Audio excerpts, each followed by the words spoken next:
कैसे आप लोग देखते हैं हम लोग कहां तक थे। पिछले वीडियो में हम बता रहे थे कि अगर आपके पास एक फैक्ट्री है और स्टोर डिपार्टमेंट आपका बाहर है तो आप अगर परचेज करके लाते हैं तो स्टोर डिपार्टमेंट में जमा कराते हैं। तो इसको देख रेख करने के लिए जो भी होगा वो स्टोर कीपर होगा। कौन होगा? Store keeper.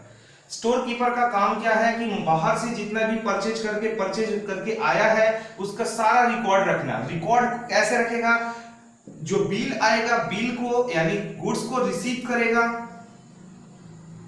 Goods receive note, इससे आपको पता चलेगा, इससे इसको पता चलेगा किस क्वांटिटी में कितना क्वांटिटी किस रेट में कितने अमाउंट का आया है।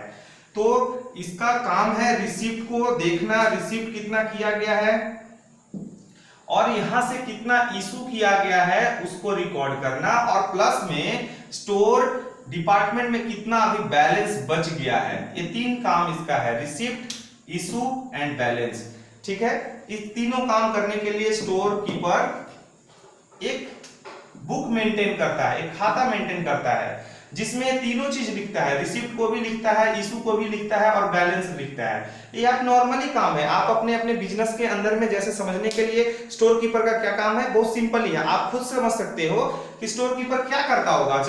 सारी चीजों को रिकॉर्ड करता है, कितना मेरे पास माल आया, कितना यहाँ से इशू हुआ, कितना मेरे पास बचा हुआ, बस इसी को रिकॉर्ड करना है। स्टोर कीपर का काम यही है, तीनों चीज को रिकॉर्ड करने के लिए एक अकाउंट बनाता है जिसको स्टोर लेजर अकाउंट बोलते हैं। बस इसी को समझना है, स्टोर लेजर अकाउंट ही हम लोग को सीखना है। और इसको बनाने के 4 मेथड हैं जो कि चारों मेथड एग्जाम में एक एक बार पूछा है और चारों में से आपका सिलेबस है, चारों में से कोई एक एग्जाम में पूछेगा। पहला है फीफो मेथड, दूसरा है लिफो मेथड, सिंपल एवरेज, दूसरा है वेटेड एवरेज। बस ये चारों मेथड आपको सीखना है कि स्टोर लेजर कैसे स्टोर कीपर उसको मेंटेन करता है, किस तरह से लिखता है। और दो चीज, अगर स्टोर कीपर यहां से स्टोर डिपार्टमेंट से माल कुछ ज्यादा चला गया और यहां पे फैक्ट्री मैन्युफैक्चर डिपार्टमेंट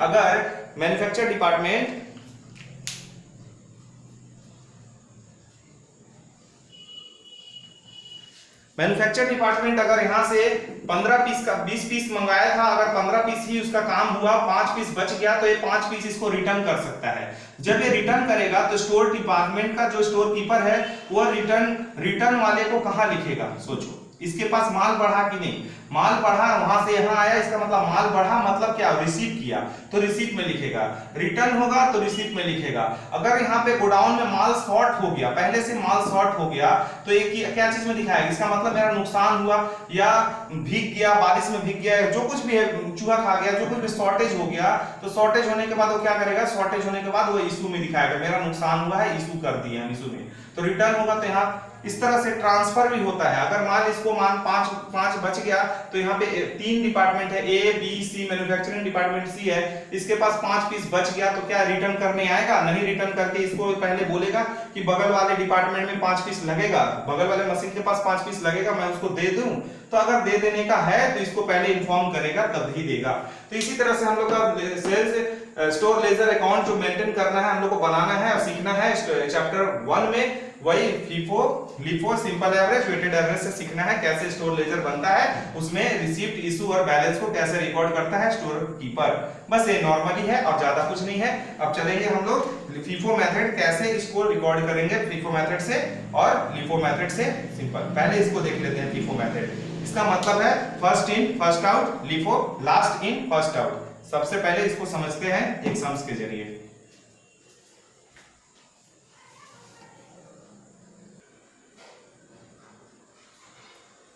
तो अभी हम लोग एक क्वेश्चन को समझते हैं, फीफो मेथड में क्वेश्चन किस टाइप से आ सकता है। तो स्टार्टिंग में क्वेश्चन दिया रहेगा, बहुत सारा फार्म का नाम दिया रहेगा, एबीसीडी फार्म जो है स्टोर कीपर का, स्टोर लेजर का जो अकाउंट बनेगा उस कंपनी का नाम है, और वहां से हम लोग स्टार्ट नहीं करके यहां से बता रहे हैं prepare store ledger account. Store ledger account आपको बनाने बोलेगा अंडर फीफो मेथड। मेथड 4 है जिसमें से जिस मेथड से आपको बनाने बोलेगा उस मेथड से आपको बनाना है। अभी आपको फीफो मेथड से एक समझाते हैं हम सम्स।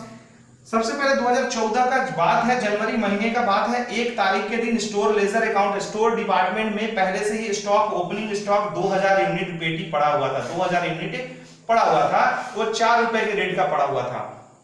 2000 पीस यानी 2000 unit at the rate of 4 rupees each, यानी एक पीस का 4 रुपया, तो 2000 पीस का समझ सकते हैं आप 8000 रुपया हो गया।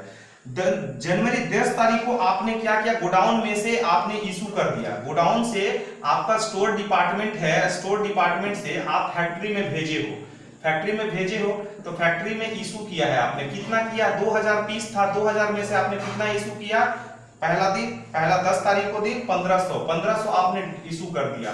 तो अब बताओ कि आपके फैक्ट्री में कितना पीस, आपके स्टोर डिपार्टमेंट में कितना पीस बैलेंस बचा। 2000 में से 1500 निकल गया, तो अभी आपके पास 500 बचा बैलेंस। तो ये भी उसको ध्यान देना है कि यहाँ पे था कितना, वहां भेजे कितना, तो बचा कितना। ठीक है, अब देखते हैं 12 जनवरी के दिन जब 500 बचा रह गया गोडाउन में, तो इसको डर था कि अगर हमको ज्यादा लग गया यहाँ पे काम पड़ेगा, उससे अच्छा है कि मैं बाहर से मंगा लेता हूं तब से। तो 12 तारीख को इसने रिसीव कर दिया और भी बाहर से माल रिसीव कर लिया 1000 पीस, तो 1000 पीस इसने और रिसीव कर दिया। तो अब इसके पास टोटल बैलेंस कितना हो गया, तो रिसिप्ट भी लिखेगा, रिसिप्ट भी लिखना है और बैलेंस भी लिखना है कि 1500 हो गया। इशू भी लिखना है और फिर बैलेंस भी लिखना है।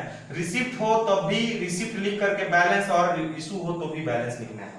ठीक है, इसके बाद 20 तारीख को उसने इशू किया, फिर से वैसे ही 27 तारीख को रिसिप्ट किया। जिस रेट में आ रहा है, जाहिर सी बात है, पिछली बार जब मार्केट गए तो उस रेट में अलग रेट का था, इस बार जो रिसिप्ट किए हैं वो अलग रेट का है, 4 रुपए 40 पैसा का है।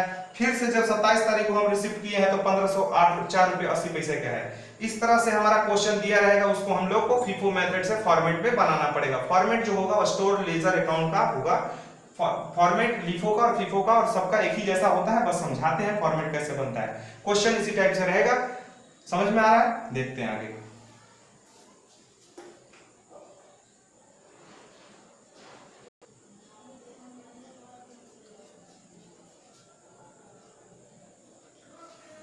तो अब आप लोग के सामने फीफो मेथड का जो फॉर्मेट है हम लोगों के पास, यही फॉर्मेट है, ABC and company limited store ledger account under FIFO method.